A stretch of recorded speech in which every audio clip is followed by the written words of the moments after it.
राम राम भैया। राम राम सर। मैं संजय जौनजाड़। ठीक। ये हमारा सक्षम कृषि परिवार का जो चैनल है, हाँ। इसमें आपका स्वागत करता हूँ। धन्यवाद। गेंदाल भैया, हाँ आप जी। धाराकोट गांव से हैं। हाँ। आप एक ऐसे साक्षर इंसान हो ठीक है। कि पर्यावरण की साक्षरता सिर्फ आपको ही समझी, ऐसा मैं बोलूँगा हाँ। तो वो कोई गलत होगा नहीं। हाँ ठीक है जी। आपने जो ये साक्षरता में, जल वन साक्षरता में, हाँ। पर्यावरण साक्षरता में एक मुकाम पे आपको धाराकोट को पहुंचा दिया है। बराबर है। ये हमारा खेड़ा देव बल्ला, हाँ। ये खेड़ा देव बल्ला में आपने जो ये वृक्ष की धारा को प्रवाहित किया है, हाँ। वो धारा आज पूरे मेलघाट में बराबर। प्रवाहित होते जा रही है। तो ये आपके जो प्रवास में हाँ। आपको ये सब आपने जो शुरुआत की ठीक। वहाँ से लेते हुए तो आज तक का हमको ये आपका ये हाँ। जो खेड़ा देव बल्ला हरित किया है, ठीक है जी। इसके बारे में हमें आपसे हम कुछ जानना चाहते हैं। ठीक है सर। तो ऐसे ही ये टेकरी पहले साहब ऐसी थी कि कम से कम 1 किलोमीटर दूर से इसमें ससा दिखता था, हरन दिखती थी। और अभी ये टेकरी में हाथी भी नहीं दिख रहा, ऐसा ये वृक्षारोपण हो गया। क्यों कि हमने एक 2007-8 को हमारे एक जौनजाड़ साहब आए थे। उन लोग ने एक पान लोड करके हमको बताया कि भाई पान लोड करना है, पान लोड करना है। तो 7-8 में हमने पान लोड का काम शुरू किया। और उसके बाद 10-12 से हमने ये टेकरी का फिर पर्यावरण पूछा उससे। तो वृक्षारोपण कैसा लगाना, क्या करना। तो फिर हमने थोड़ा सा एक सलाह लिया सामाजिक वनीकरण को, बोला कि हमको रोप होना पहले पहले साल तुम्हारा वृक्षारोपण कितना भी होगा तो हमको देना चाहिए। तो वो लोग ने भी, और सामाजिक वनीकरण ने हमको 16,000 रोप दिए।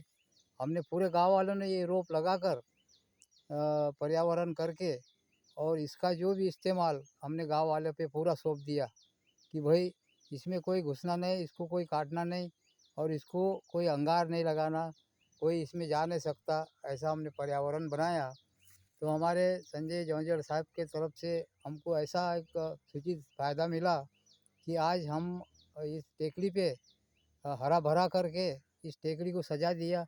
और आजू बाजू सब काश्तकार को भी समझा दिया कि भाई अपना धूरे का लावगढ़ काटना नहीं, उसको बढ़ाना। तो आज हमारे पूरे आजू बाजू में सब तरफ से टेकरी बढ़ी है। और बीच में गांव है, सब तरफ से नदियाँ बह रही है। इसके लिए हमको पानी का भी शॉर्टेज नहीं है। और झाड़ झड़ूला जो भी पर्यावरण ये हर खेत में मिलेंगे, हर टेकरी में मिलेंगे तुमको। और तुम पूरे आजू बाजू धाराकोट के घूम सकते हैं। कम से कम नहीं तो भी हमारे 15 से 20 किलोमीटर पे पूरे ये पर्यावरण है। पूरे पूरे धाराकोट घूमो तुम, पूरे हमारी जितनी भी टेकरी है तुमको पूरा गवा ये वृक्षारोपण मिलेगा। इस वजह से हमने हमारे संजय जौनजाड़ साहब से सलाह की, तो उनने और एक सलाह बताई कि भाई तुम क्या करेंगे इसको। तो फिर हमको पहले साल इसमें गवत का फ़ायदा मिला ढोरों के लिए। तो हमने ये गवत जतरा मोती माता की होती है, उसके जतरा होने के बाद हम गवत काप लेते। हर गांव हर घर को, हर बैल को, हर ढोर को गवत पुराते हैं। ज़्यादा नहीं तो 8-15 दिन तो पुरता है हमको। इसलिए इस टेकड़ी में अभी जो भी कुछ है तो ये हमारे सब संजय जौनजाड़ के तरफ से हुआ है। उनने सलाह दिया, उनकी सलाह हमने सुनी, और हमने जो भी कुछ किया तो गांव वाले के मत से किया।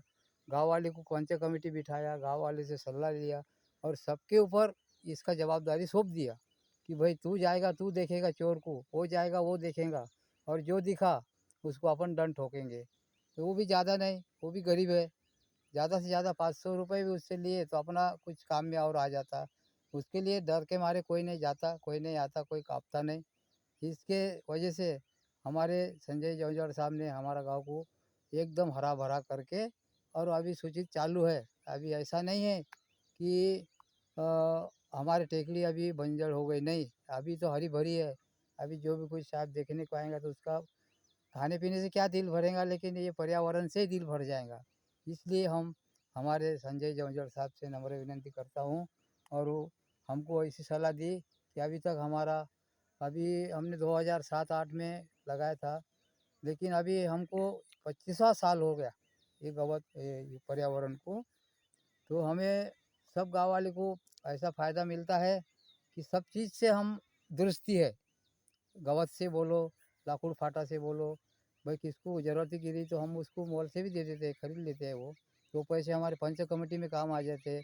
कुछ टेंट फट जाता है, कुछ टेबल कुर्सी टूट फूट हो जाती है, तो कुछ बर्तन भांडा बदलने का है तो हम बदल सकते हैं। इसलिए हम हमारे संजय जौनझड़ साहब से नम्र विनती करके मेरा 2 शब्द बंद करता हूँ। धन्यवाद। धन्यवाद गेंद्रलाल भैया। एक छोटा सा गांव लोक सहभाग से वृक्ष की चळवळ में आगे आता है, अपना नाम बनाता है। यही नहीं, अपना पंचायती काम आगे लेके जाता है। जो पैसा बाहर से न मांगते हुए गांव में ही वृक्षारोपण से जो चीज़ बन गई, घास बन गया, घास से ढोर डंगल का पोषण हो रहा। जिनको लकड़ी फाटा लगता, उनको लकड़ी फाटे के लिए कहीं जाने जरूर जंगल में जाके चोर के लाने की कोई ज़रूरत है नहीं। जिसको बाँस लगता, उसको बाँस भी मिलता है। और जो इससे जो आर्थिक लाभ होता है, वो पंचायत के हित के लिए, गांव के हित के लिए वापर किया जाता है। ये लोक सहभाग का एक अनूठा उदाहरण है।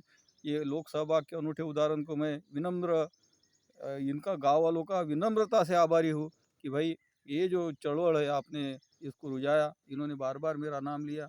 मैं तो कोई एक फिरस्ता फकीर हूँ, चलते रहता हूँ, लोगों को बताते रहता हूँ। लोग करते हैं, करके ये होता है, मैं कुछ नहीं कर सकता। लोगों की ताकत ही ये चीज़ को आगे लेके जाती है। और लोगों की ताकत ही, जब सकारात्मक ताकत होती है लोगों की तो अच्छे काम होते हैं। जब नकारात्मक ताकत होती है तो काम बिगड़ जाते हैं। मैं इतना ही कहूँगा, गेंद्रलाल भैया जी के जैसे लोग, धाराकोट वाले लोग, जिन्होंने सकारात्मकता पकड़ा कि भैया वृक्ष से ही हमें जल मिलता है, वृक्ष से ही हमें बरसात मिलती है, वृक्ष से ही हमें जीवन मिलता है, यह संदेश इन लोगों ने सब तक पहुँचाया। मैं इनका बहुत बहुत आभारी हूँ। और ये आभार व्यक्त करते हुए मैं मेरे ये जो हमारा ये गेंद्रलाल भैया का संदेश है, आप बहुत ही मन से सुनेंगे और इसको आचरण में लाएंगे, यह आशा व्यक्त करते मैं रुकता हूँ। धन्यवाद। धन्यवाद।